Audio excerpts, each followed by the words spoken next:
Hace casi un año, una soleada mañana de diciembre en Madrid, de esas luminosas y tranquilas, tuve el placer de tener una charla con Miki Naranja. Estuvimos charlando de muchos temas distintos, de libros, de relojes, de poesía, de la cárcel, de la belleza que a veces se esconde en lo cotidiano, en lo repetido, y de sus hijos. Era una persona muy observadora, con sentido del humor y con ideas propias. Si algún día sus hijos, en mitad de toda esa vorágine que es Internet, se encuentran con este pequeño audio, como una botella en el mar lanzada por un náufrago, sabrán que su padre era un tipo interesante, lúcido, ingenioso y que les quería mucho. Le recordaré como esa mañana de diciembre, luminoso y tranquilo. Hoy recupero la conversación que tuve con él, no a modo de obituario ni de homenaje, es el retrato de una persona hablando una mañana de diciembre.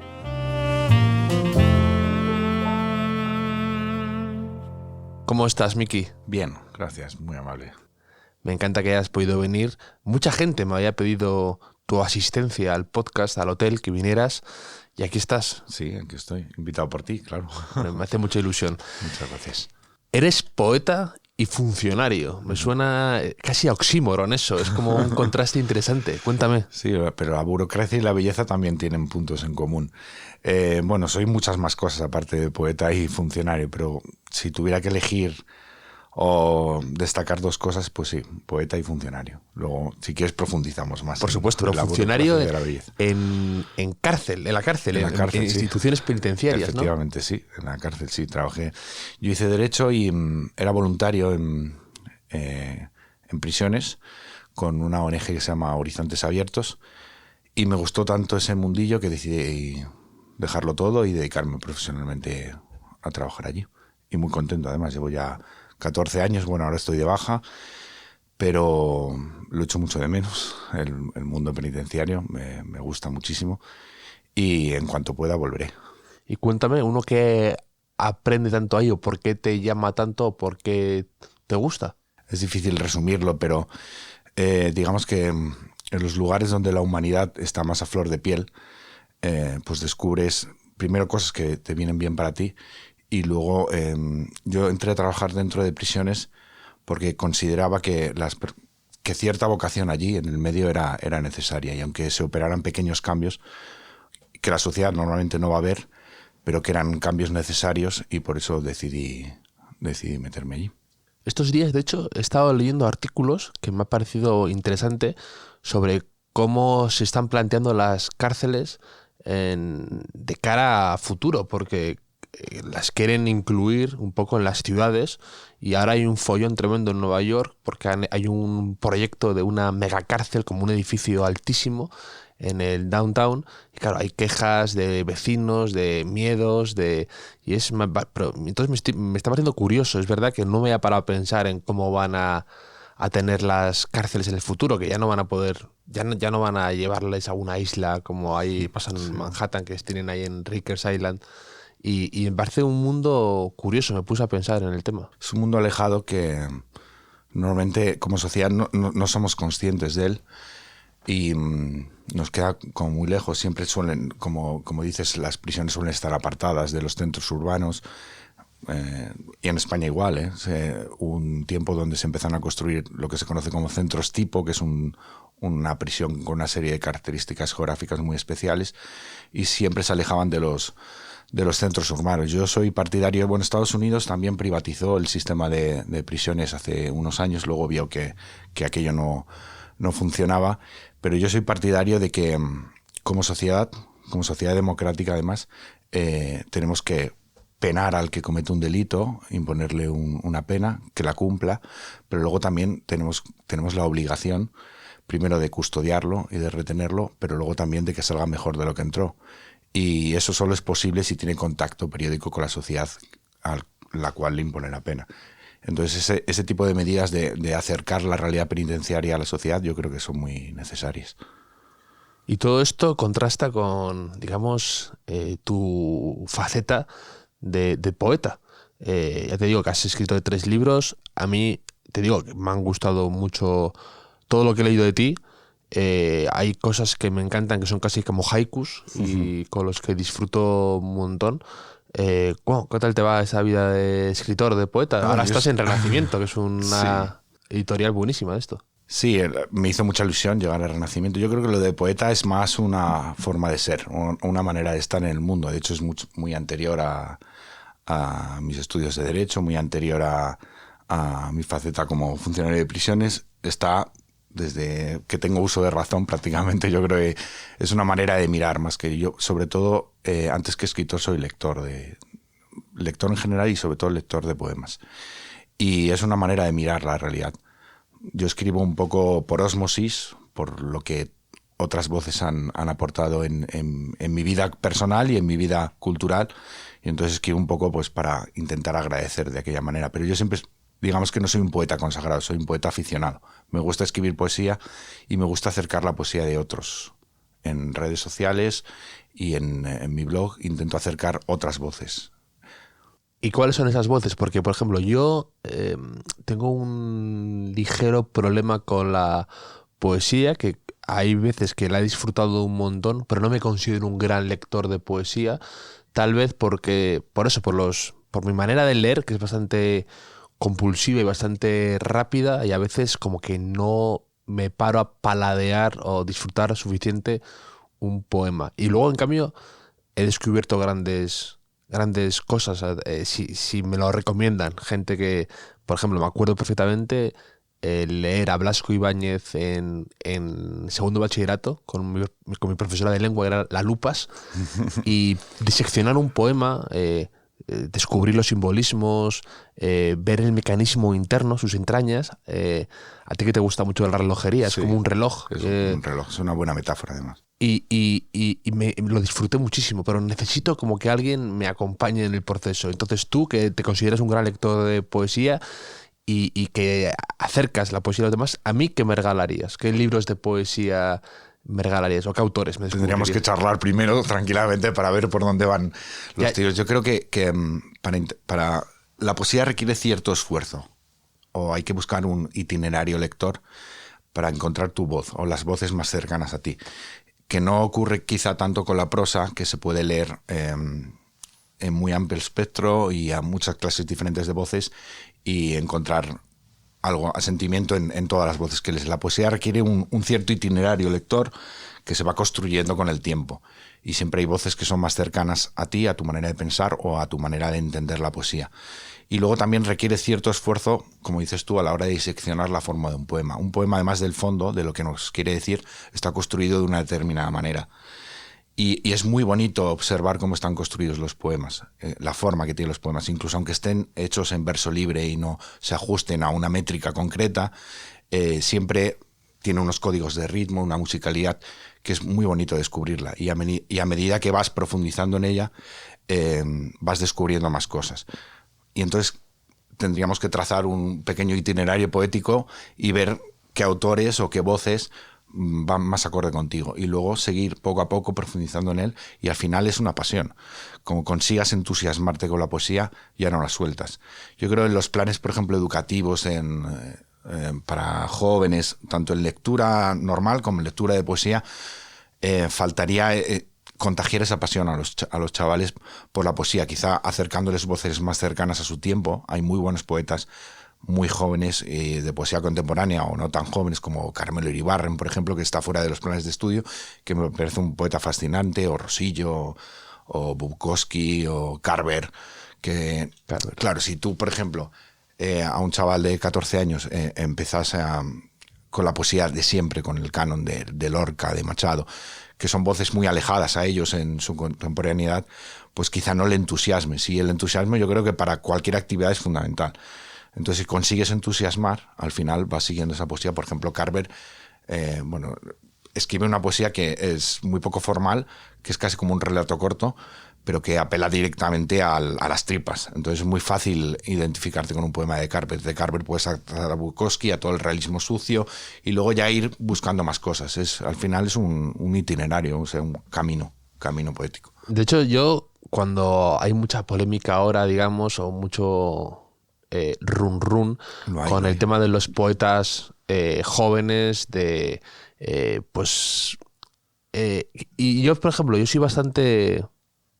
Intento ser positivo y siempre comento que me parece bien este resurgimiento de la poesía en cualquier formato, y bueno, habrá gente joven que se acerque a poetas que sean como más cercanos a ellos o más accesibles, pero eso es bueno porque luego de ahí, que quizá no es la cosa más sofisticada o la poesía más potente, pero de ahí van a ir descubriendo y van a ir llegando a gente que sí, y acabarán en los clásicos y acabarán, y a lo mejor es un camino que es igualmente respetable o incluso muy beneficioso. O sea, ir a las librerías ahora y ver la sección de poesía bien nutrida y bien posicionada también, y que les dan, me da igual que sea un chico de Instagram, una chica salida de donde sea,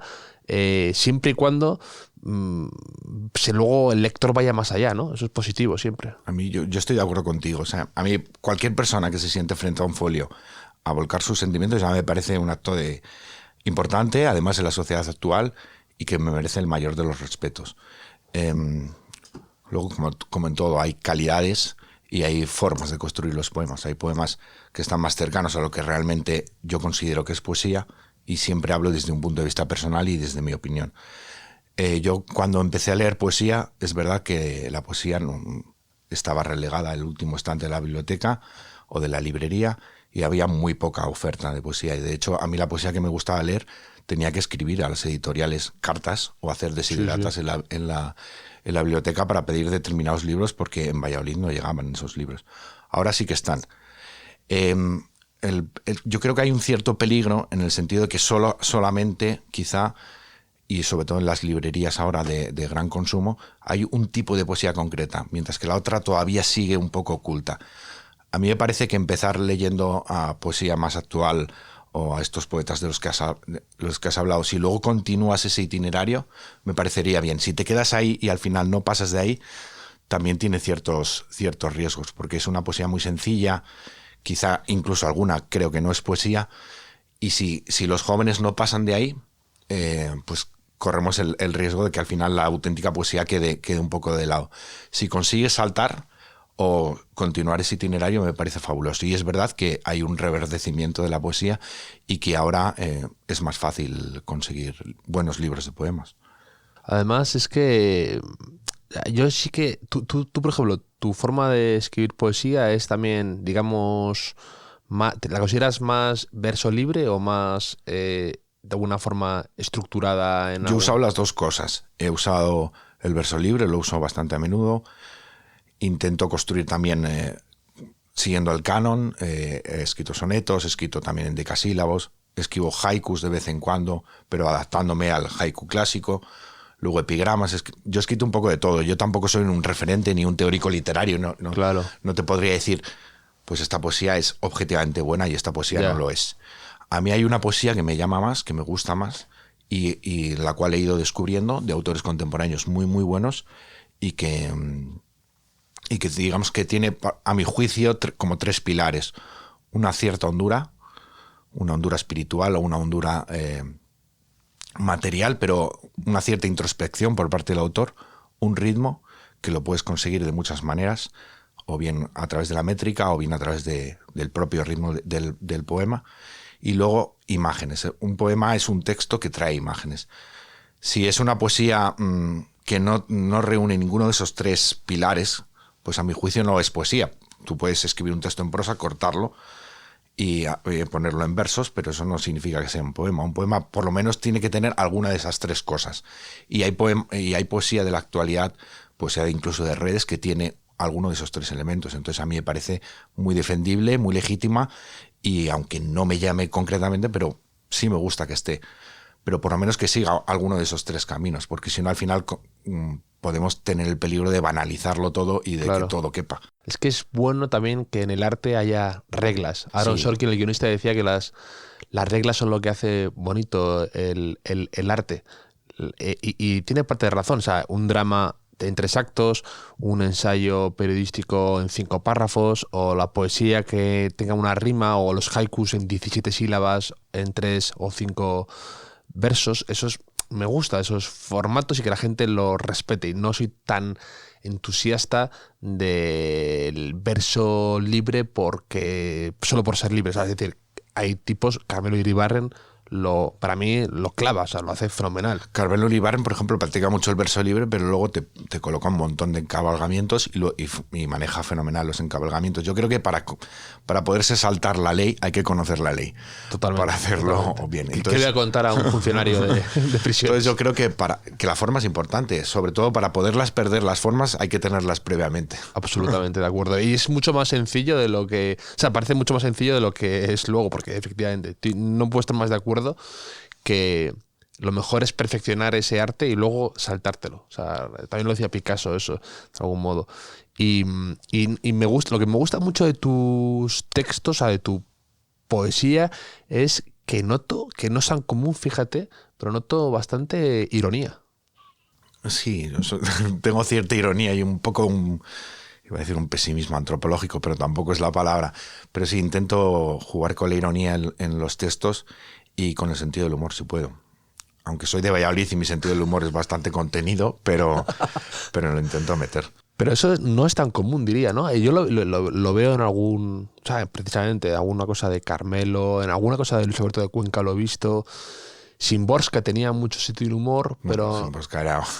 Te partes... Era cáustica. No sé, pero además muy irónica, muy mordaz, genial a la vez. En su último libro, bueno... No el Correo Literario. El Correo Literario es fabuloso. O sea, a mí me parece hasta cruel a veces, ¿eh? Me da un poco de angustia. Sí, de hecho, se pasa mal muchas veces, pero en el fondo, y si tú antes previamente has leído toda la obra de Szymborska, tenía un grandísimo corazón. Y lo decía... Es que la justicia no está reñida con la bondad. Entonces, yo creo que Wisława era una persona tremendamente bondadosa, pero cuando tenía que decir las cosas, las decía. Y sacude bien en ese libro. Me hace mucha gracia. Hay un tema también presente en lo que escribes y en tu forma también de llevar las redes, tal, que es que estás últimamente un poco pachucho, ¿no? Digamos. Sí. O sea, ¿cómo va el tema? Pues va, poco a poco. Es verdad que bueno, los cambios son lentos. ¿Cómo decirlo? A ver, la enfermedad, sobre todo si es una enfermedad grave y sostenida, a mí me ha llevado a otro estado, a otra nación de cosas, digamos. Entonces, efectivamente, el vivir en otro país te cambia la vida por completo y también te cambia lo que escribes. Entonces, todo está contaminado por la enfermedad. Como son procesos largos, pues uno tiene que aprender a convivir, sobre todo con la incertidumbre, que es lo más difícil de llevar. Porque luego los tratamientos, pues hay evoluciones, hay involuciones, pero no son grandes saltos, por lo menos en mi proceso. Pero la incertidumbre siempre está ahí, es como está en sottovoce, en melodía que acompaña. Y entonces esto, digamos que contamina todo, lo que escribo, lo que soy, cómo me comporto, lo que veo. Y es verdad que me ha cambiado por completo. Me ha cambiado por completo porque tener ahí es como estar al filo de un abismo y lo estás viendo. A lo mejor te alejas, a lo mejor te acercas, pero el abismo ya lo has visto. Y eso te cambia la vida, ciertamente. ¿Y tú qué dirías que... No soy muy partidario de usar este tipo de expresiones, ¿no? Como qué te ha enseñado la enfermedad o qué has aprendido, pero supongo que también, aparte de contaminar todo lo que escribes, cambia tu mirada, ¿no? O sea, sí, lo cambia. Yo no soy partidario de aprender por enfermedades, es decir, sí, no le deseo a nadie este tipo de, por eso no quiero... de aprendizajes forzosos. Sí que es verdad que yo he tenido que poner esfuerzo para dentro de mi estado, pues llevarlo lo mejor posible. Es decir, el ánimo es fundamental, pero no porque vaya a ayudarte con la enfermedad ni porque sea parte del proceso curativo, ni mucha gente defiende que no, es que estar feliz te curará el cáncer. No, ni muchísimo menos. O sea, el cáncer va a avanzar igual, estés feliz, estés triste o estés medio pensionista, sino que simplemente te ayuda con el día a día. A mí, por ejemplo, pues los tratamientos, el estar sumido en el proceso, pues me ha hecho no trabajar, digamos que ha cambiado todas mis rutinas. Entonces necesito una dosis extra de ánimo y eso lo he tenido que trabajar, porque mi cuerpo no me la pide y mi ánimo no me la pide, pero entonces he tenido que trabajar eso. Entonces al final yo creo que es un mecanismo, o sea, aprendes por supervivencia. Yeah. Yo he decidido que necesito buscarme mis rincones de belleza y mis rescates cotidianos, y esto lo hago con todo, pero por pura supervivencia personal, no porque necesite aprender más o vaya a ser un místico de la enfermedad, ni muchísimo menos. Al final te ayuda a sobrevivir y uno usa las herramientas que puede. Y más que místico, te diría que incluso lo que me gusta mucho de ti es que eres un gran observador de lo cotidiano, Sí. ¿no? De hecho, tu último libro se llama así. ¿A ti qué es lo que te mueve de lo cotidiano? A mí es que también soy muy entusiasta de eso, de los pequeños momentos del día a día. Por eso me gusta tanto leer diarios, por ejemplo, que también tiene a veces cercanía. Y grandes escritores de diarios han sido grandes poetas. Sí, los dietarios son un género, a mí me encantan, son un género maravilloso, desde los cuadernos de Pla hasta San Martín. Bueno, hay libros del día a día que son extraordinarios. Creo que José Mateos también, ¿no? José Mateos, que le lees, que también Trapiello. diarios. Trapiello me encanta también. Pavese también tenía grandes diarios y también era gran poeta. ¿Y a ti qué es lo que te mueve de eso, o sea, del día a día? Es que yo creo que la belleza está en lo repetido. En lo extraordinario, digamos, no suele... Es muy difícil convivir con saltos de belleza. A ver si me explico bien, que no sé muy bien por dónde quiero ir. Si conseguimos rescatar la belleza del día a día, es mucho más fácil vivir con cierta dosis. No sé si me explica muy bien. Sí, perfectamente. Mira, hay una cosa que me encanta del humorista Jerry Seinfeld, que para mí es un referente en la forma de pensar, en la forma de llevar la vida, que el tío decía en una entrevista, yo no quiero los grandes momentos de mis hijos, como las cosas de la función de Navidad, de los grandes momentos, me interesan poco. A mí dame los minutos de la basura, decía. A mí dame el momento en el que entro a ver a mi hijo y me dice que cierre la puerta porque está leyendo un cómic. Eso a mí me encanta. Y me pareció muy bonito, porque a veces tendemos como a querer vivir grandes momentos o momentos instagrameables o momentos que compartirías en tu álbum de fotos.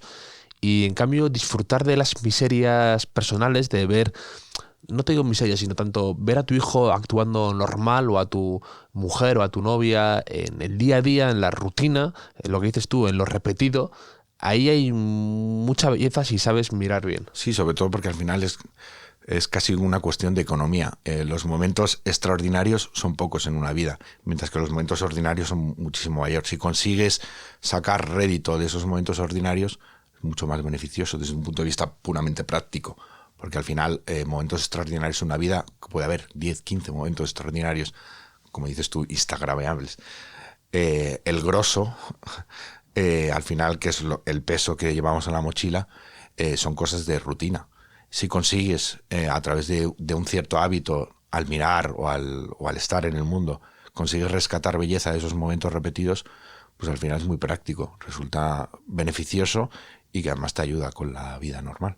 Por eso yo no me enfado, porque no me enfado, pero me molesta cuando la gente el día de su boda dice el mejor momento de mi vida, el mejor día de mi vida, que sí, que es una licencia poética, como lo quieras llamar, pero digo, un poco triste, o sea, que es una obra de teatro. Hipotecas.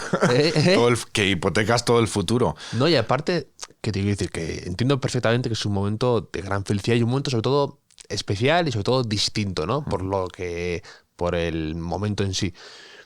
Pero no puedes comparar ese momento que es como una casi obra de teatro, por así decirlo, una cosa atípica, distinta a todos los días de tu vida, pero no puedes decir que es el mejor, yo creo, porque digo, qué tristeza de vida entonces, ¿no? Grandes momentos, incluso que no pondrías en un podium porque no ha pasado nada especial, pero que para ti tienen que estar ahí dentro, de algún modo. Sí, es que además si no cierras la puerta a la sorpresa y a la desgracia, si ya directamente marcas los límites a ese momento como el más feliz de tu vida o el más trágico de tu vida,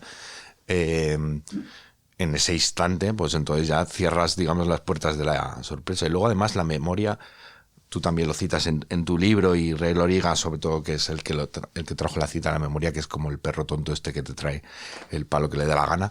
Tú le tiras uno y te trae otro cualquiera. Al final la memoria es muy cruel y de vez en cuando irónica, y los momentos que realmente recuerdas como especiales en tu vida no suelen coincidir con los hitos que todo el mundo cree. Es tremendo.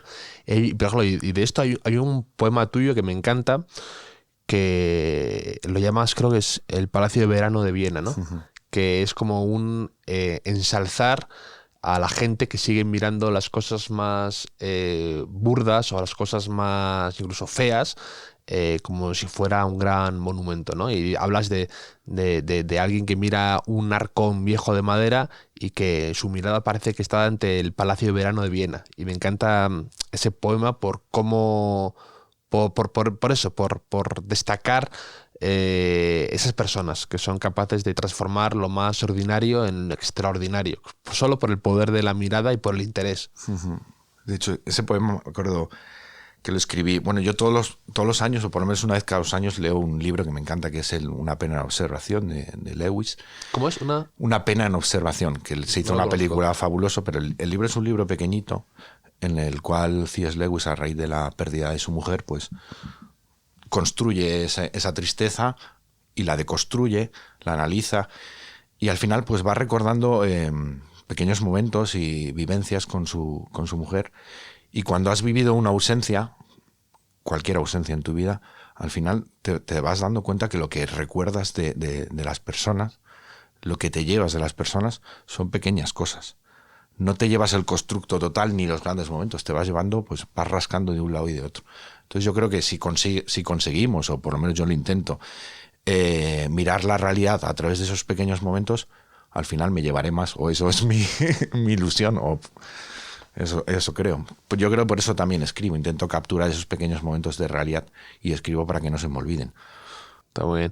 Y por ejemplo, ahora que estamos aquí en Navidad, ¿tú te consideras alguien navideño o no? No especialmente, pero me gusta la Navidad, me gusta el periodo navideño, sobre todo porque coincido con la familia, que hace tiempo que no veo, y no soy un Grinch, ni mucho menos, tampoco soy un exaltado de la Navidad, pero sí me gusta. Además, yo tengo convicciones religiosas y para mí son fechas importantes. Yo soy bastante exaltado a la Navidad, yo soy uno de esos. Sí. Por mí, yo vivo en una especie de Starbucks lleno de cosas rojas y verdes. Y además tú tienes hijos, ¿no? Sí, tengo 4 hijos, sí. ¿4 hijos tienes? 4, ni más ni menos, sí. 4, madre mía. Una bendita locura todo. ¿Y el mayor y el pequeño? Sí, están todos en un puño. El mayor tiene 7 años y el pequeño pues acaba de hacer... ha cumplido año y pico, hace poco. Antes de ayer empezó a andar. Qué bueno. O sea, que están todos ahí en la edad ¿Y son todos chicos? ¿O? Son 3 chicos y una chica. Una chica se llama Celia, y luego Miguel, Juan y Nicolás. Qué bueno, qué bueno. Y escribes mucho para ellos también, ¿no? Sí, escribo mucho para ellos. El libro de Érase una vez está escrito por y para ellos también. Y luego ellos constantemente incentivan mi imaginación. Además, ahora paso muchísimo más tiempo con ellos y son una fuente de descubrimiento constante. Hay otra cosa que escribiste que me parece muy bonito, que dices: no lo olvides, hijo, es el título, y es recuerda que tu avión de papel tiene más de avión que de papel, que es como una especie de pequeño haiku, ¿no? Sí. Y me pareció muy bonito cuando lo leí, me golpeó. Fíjate que no tengo hijos, pero que me pareció muy bonito. Además me recuerda a esa canción de Hills que tanto me gusta, la de Cosas que mis nietos deberían saber, que habla como de pequeños consejos o de pequeñas explicaciones que quiere dar él a sus nietos para el día que, yo que sé, que no esté. Entonces me parece como muy enseñanzas, y además con ese toque como de lo cotidiano, que me parece interesante, como cosas que a lo mejor no dirías que van a pasar a la posteridad, pero que de algún modo quieres dejar constancia. Sí, es que recuerdo que ese poema lo escribí porque le pregunté a mi hijo Juan que qué quería ser de mayor. Y él me dijo que quería ser astronauta, bombero y policía. Y yo le dije, tendrás que elegir alguna de las tres. Y dijo, no, quiero ser las tres. Y yo... Bueno, con un padre poeta y funcionario de cárceles, uno se echa a soñar fácilmente. Quiero ser las tres. Y entonces yo lo pensé, y pensé en mi respuesta. Le dije, no, tendrás que elegir. Y yo pensé, ¿por qué narices le he dicho que tiene que elegir? ¿No? Que la capacidad de imaginación de los niños y sobre todo la capacidad de soñar que tienen ellos, muchas veces los adultos se la limitamos de manera inconsciente. Entonces yo lo pensé y luego me arrepentí de haberle dicho, oye, ¿por qué tienes que elegir? Tú sé todo lo que quieras, como si me pones aquí un catálogo de 20 profesiones distintas. Por eso le dije, por eso construí ese poema. Tu avión tiene más de avión que de papel. O sea, que nadie que sea ajeno a ti, incluso tu propio padre, que no es ajeno a ti, pero que lo hace con todo el cariño del mundo, te corte las alas de lo que quieres ser. Si realmente quieres ser bombero, astronauta y policía y desempeñar las tres profesiones a la vez, fabuloso, las tres. O quieres ser un policía astronauta en el espacio también. Perfecto. Oye, y detener ladrones allí en las tierras de Marte. Adelante con todo, que es lo importante, efectivamente, que es no perder eso. Y además yo creo que a veces la poesía es lo que conserva, ¿no? Esa mirada o ese espíritu que no naif, ni mucho menos, pero como es el guarda que se encarga de custodiar ese tipo de sentimientos o de sensaciones. Yo cuando leo a Carmelo Iribarren, cuando leo a gente así, incluso a tipos, Ben Clark también me gusta mucho. Fabuloso, un poeta extraordinario. Que además te reseña tu propio libro. Noto eso, digo, por fin alguien pone voz a estas cosillas que tenía yo aquí guardadas que me recuerdan mucho a mi infancia o a mi adolescencia o incluso a esos momentos más puros y espontáneos que uno tiene. Y entonces la poesía para mí da voz a esos sentimientos. Sí, son textos breves que apelan a... Bueno, no tan breves, hay poemas que son bastante largos, pero que van a la raíz de las cosas, con cierto ritmo además, y con una manera de traer las imágenes muy inmediata que nos conecta con esas realidades. Hay un pasaje de tu libro que me gusta mucho, que es cuando hablas de las zapatillas Nike, estas que no sé si eran de las de Cristiano Ronaldo. Bueno, unas zapatillas Nike que tú doblabas la lengüeta y cuidabas con muchísimo. Mis Nike tiempo del año 95 por ahí, que eran como... Una manera de recuperar un sueño cuando coges una lata de Coca-Cola y aprietas muchas veces al botón a ver si te salen dos. Pues esa manera de conectar con nuestros sueños de infancia, que luego muchas veces la vida se encarga de ir derruyendo uno a uno, ese empeño en conservar la belleza, ese empeño en mirar de otro modo, que lo tiene la poesía, incluso a mirar la realidad, la parte más fea también de la humanidad, pero saber mirar también esa parte, pues ese empeño constante creo que es muy necesario en las sociedades actuales. Hace poco le hicieron una entrevista a Julie Binoche en El País, bueno, hace un par de años o el año pasado, no me acuerdo. Yo es que mi memoria es bastante catastrófica. Que ella, además de actriz, es tanto escritora como una gran lectora de poesía. Y ella decía que la poesía en el mundo actual es fundamental. Primero porque consigue detenernos, mirar al otro, mirarnos hacia adentro y de alguna manera parar el mundo a nuestro alrededor y ser conscientes de la realidad que nos rodea. Y eso lo consigue un poema en muy poco tiempo y en muy poco espacio. Creo que es bastante bueno. A mí me pasa con lo que escribo. A veces lo que intento hacer o lo que me gusta hacer, es como mi imagen es como un buzo, ¿no?, que está en el barco y me tiro al agua son como mis recuerdos y voy mirando cosillas y de repente encuentro una cosa que tenía ahí enterrada hace un montón de tiempo, un resto de un naufragio, y cuando lo saco afuera y vuelvo al barco, que parece a lo mejor un trozo de una vajilla rota o algo que no tiene ningún valor, lejos de eso, todo el mundo lo asocia a un recuerdo suyo, a una vajilla que tuvo, a un momento con su familia, y eso para mí es la cosa más bonita y gratificante de lo que escribo. Y con la poesía, supongo que lo que tú escribes te ocurrirá lo mismo, que parece como algo muy personal y dices que a lo mejor esto nadie lo entiende, o a lo mejor nadie lo comparte, pero me parece muy bonito. A mí, de hecho, hay otra cosa tuya que me encanta, un poema que hablas dices, estoy citando de memoria, perdona que no sea tal cual, pero es un haiku, gracias a Dios, ¿no? Es como en plan, el tiempo pasa volando. De hecho, hoy he visto tartamudear el vaso de café en las manos de mi padre, el cirujano. Me parece como muy conciso y a la vez muy bonito.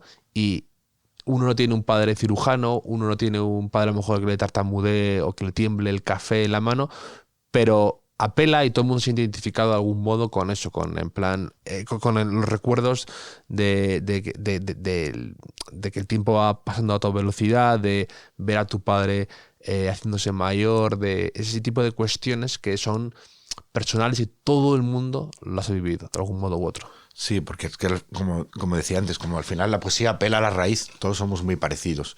Las raíces que nos unen son muy similares. De hecho, una de las cosas que a mí me encanta de la poesía es que tiende puentes, y tiende puentes de manera inmediata. Y me da igual tu mirada sobre las cosas, tu ideología incluso. Al final, si el poema está bien construido, inconscientemente te unes con el autor al leerlo, con la voz concreta. Y eso es algo muy bueno, y además muy bueno en una sociedad como la actual, en la cual todos somos bloques, todos somos polarizados. Entonces, al leer poemas de personas muy distintas o de voces muy distintas, como van a la raíz de las cosas, al final, en la lectura, te unes a ese autor, te unes a esa mirada y te sientes identificado. Entonces, y además de manera muy rápida y muy inmediata. Entonces, yo creo que eso es muy bueno. Tú eres como una especie de caja de sorpresas o una matriosca de estas que vas abriendo y vas descubriendo pequeñitas cosas. Antes te he dicho lo de que los poemas son como pequeños relojes, y tú hiciste relojería. Sí, a mí siempre no sé muy bien de dónde me viene esta fascinación por la relojería mecánica, porque es relojería mecánica, es decir, a mí lo que me gusta de los relojes y lo que me apasiona, además de su diseño por fuera, es cómo están construidos por dentro. Y entonces fui desmontando relojes, me fui apasionando más, iba construyendo, deconstruyendo, hasta que aprendí más o menos los rudimentos básicos de la relojería. Pero a mí el reloj me parece una alegoría en sí mismo de un montón de cosas, desde el paso del tiempo hasta de la humanidad. Entonces, podríamos entrar aquí en un análisis más formal de lo que es un reloj, pero como objeto ya me parece fascinante, y entonces quería estudiar cómo funcionaba. Entonces por eso lo hice. Y luego, de vez en cuando, ahora ya no tengo tanto tiempo, pero de vez en cuando sigo escacharrando relojes, desmontando, o veo un dial que me gusta, lo cojo, lo monto en una caja y lo voy restaurando. Pero sí, el mundo de la relojería mecánica me encanta. Lo que pasa es que la relojería es un mundo muy caro. Los buenos relojes son muy, muy caros, y entonces, pues bueno, yo llego hasta donde llego, pero sí, es un mundo que me apasiona. ¿Y qué relojes te gustan? Eres, por ejemplo, ¿y qué opinas del Apple Watch? A mí no me llama para nada la atención. Yo soy muy clásico en cuanto a tema de relojes. Me gustan los relojes mecánicos, me gustan las grandes marcas, pero luego hay otras marcas de relojería alemana o suizas que no están en primer nivel, pero que hacen unas manufacturas muy, muy, muy buenas, y que están muy bien construidos. ¿Como cuáles, por ejemplo? ¿Te viene a la cabeza alguna marca? Karcher, por ejemplo, es un gran reloj alemán. A mí me gusta mucho. Incluso hay marcas chinas ahora, Parnis, que están haciendo relojes de una calidad muy sorprendente a unos precios que yo no sé muy bien cómo narices lo harán, porque al final los materiales son los que son, y ensamblarlos y la mano de obra requiere un esfuerzo, pero están haciendo cosas interesantes. Qué bonito más el mundo de lo que dices tú, que cierra mucho más un reloj. Sabes que una de mis pesadillas de pequeño más recurrentes era que tenía a lo mejor tenía un psicópata que me decía que tenía que hacer un reloj en una noche. Y me agobiaba muchísimo. Y digo, pero es que no sé cómo funciona un reloj, no tengo ni idea, no sé ni lo que lleva dentro. Entonces, ahí luchando, sudando, y era como recurrente. Pero más o menos un reloj mecánico normal, o sea, el mecanismo más sencillo, sin calendario, llevará como unas 35, 40 horas más o menos de montaje. O sea, que no te hubiera dado tiempo Vamos. a construirlo. Es que, hubieras muerto seguro. Me parece algo tan complejo que mi cerebro yo creo que lo procesaba como lo más complejo que te pueden pedir realizar con tus manos es un reloj. Entonces, sí lo recuerdo con terror, pero a mí también me gustan mucho los relojes. También me gusta mucho ese toque que tiene de heredarse entre abuelos, padres y lo resistentes que son. Y además me gusta que es un poco... Me gustan las cosas algo anacrónicas, que han sobrevivido bien el paso del tiempo. Es decir, me gusta una silla que pase el examen del tiempo, me gusta que no hayan inventado nada mejor que una cama, o sea, que la cama sigue durmiendo igual, casi lo mismo Napoleón que tú, Sí, o mismo formato, digamos, casi. Puede evolucionar un poquito la calidad del colchón, pero es el mismo formato. Y me gustan los relojes mecánicos también por eso, antes que el Apple Watch. Que el Apple Watch... O sea, el Apple Watch, tarde o temprano, tiene una vida útil. Entonces, a 10, 15 años, no sé cuánto está medio, pero al final va a cascar. Por ejemplo, si tú tienes un Longines o un Patek, pues es que prácticamente es un reloj eterno. Si lo cuidas bien y lo mantienes, sobrevive cientos y cientos de años. De hecho, se revalorizan con el tiempo, ¿no? Y Patek Philippe, de hecho, es la campaña de publicidad que tienen es justo esa, de que entre padres e hijos, Sí. El valor de la herencia y del tiempo transcurrido entre una cosa y otra. Obviamente no todo el mundo puede comprarse un Patek Philippe porque es prácticamente imposible poder acceder a un reloj así, pero hay relojes muy muy buenos. Certina, por ejemplo, tienes un reloj mecánico pues desde 300 euros y son relojes que te van a durar ad eternum si les cuidas bien. Se lo puedes pasar a tus hijos, a tus nietos. A mí ese acto de legar un objeto me parece muy bonito. Como en Pulp Fiction, ¿no? Sí. Estaba Bruce Willis obsesionado con el reloj de su padre que se habían ido transmitiendo de herencia en herencia. Eso me gusta mucho. Hace un tiempo yo participaba en un foro de relojería, en relojes especiales, un foro de relojería en español bastante, y conocí a un mexicano, y era un mexicano que su padre le había regalado un Rolex, y él era el padre era piloto de líneas aéreas, y entonces se lo había dejado y él se lo cedió para hacer un viaje creo que era a Nueva York, y el avión tuvo un accidente y el reloj, su padre falleció en el accidente y el reloj estaba prácticamente destrozado, fundidas las piezas y tal. Y entonces el mexicano, su única obsesión fue reconstruir el reloj de su padre, porque era como, digamos, un puente que le unía con él. Y entonces buscaba piezas, porque además era un reloj Explorer, era un Rolex Explorer muy concreto, del cual se había fabricado muy pocas piezas. Entonces buscaba piezas por todo el mundo y en todos los foros de relojería iba intentando encontrar la pieza concreta para poder restaurar, y al final lo consiguió restaurar. Incluso llamó a la casa Rolex, les escribió un mail y los Rolex lo cogió como algo, digamos, como algo personal, claro, casi, claro. Y le ayudó a reconstruir el reloj, y ahí está funcionando otra vez. Y a mí esa historia me pareció preciosa. Es casi de película, de un capítulo de una serie, de cómo el mexicano va por todo el mundo buscando las piezas. Es muy bonita, es muy visual, como dices tú también, que tiene que tener algo la poesía. Pues esto es igual, tienes las imágenes ahí muy potentes, la verdad, de esta historia. Entonces, ya después de este itinerario que hemos hecho, como tú dices, creo que me conoces un poco más para volver a los libros de poesía que me regalarías o me aconsejarías. Digamos, o que tú regalarías a alguien cercano para que se introdujera en este mundo. También para los lectores que quieren, que después de escucharte seguro que dicen, aparte de los libros de Miki Naranja, quiero profundizar un poco en esto. ¿Y por dónde empiezo? Complicado. Pero bueno, yo, si tengo que elegir, voy a elegir a 4 autores. Primero empezaría con José Agustín Goytisolo. Hay un libro que se llama Palabras para Julia, espero no equivocarme, creo que sí, Palabras para Julia. Es un libro... Hay una canción de Los Suaves también que coge el poema y Palabras para Julia, el poema, era me forré un libro del colegio. Ese poema es extraordinario.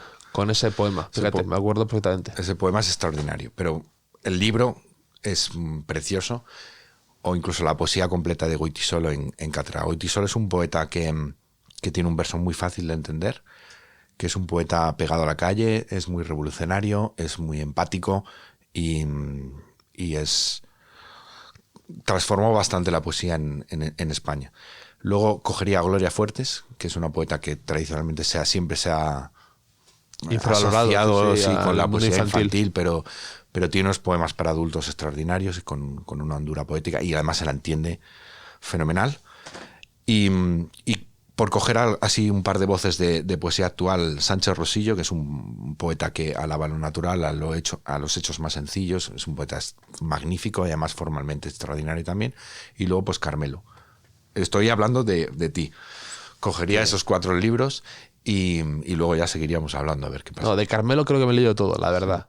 Carmelo sí que le tengo muy presente además, muy imitado y no siempre conseguido con éxito, porque lo que hace él es muy único. Parece fácil, pero como muchas cosas, los mejores siempre consiguen que todo parezca más fácil. Sí, desde los tenistas a un cocinero, a todo el mundo que es brillante lo suyo, consigue hacer su trabajo de tal forma que parezca muy sencillo a los demás, y en el cambio suele ser mucho más complicado. Y lo de Carmelo Iribarren creo que solo lo pueden hacer muy pocos, y él lo hace con gran con una eficiencia demostrada. Sí, es un maestro en ese sentido. Luego también se me ha olvidado, yo creo que te gustaría también, porque me has hablado antes de Carver, y yo creo que también... Carver me he leído muchísimo de Carver. Pues a una poeta norteamericana se llama Sharon Olds, que es muy canalla y a la vez muy honda, que creo que también te gustaría. Así que también voy a añadir a esa pila a Sharon Olds. Bueno, estamos en Navidad, es un gran momento para invertir y para pedir regalos.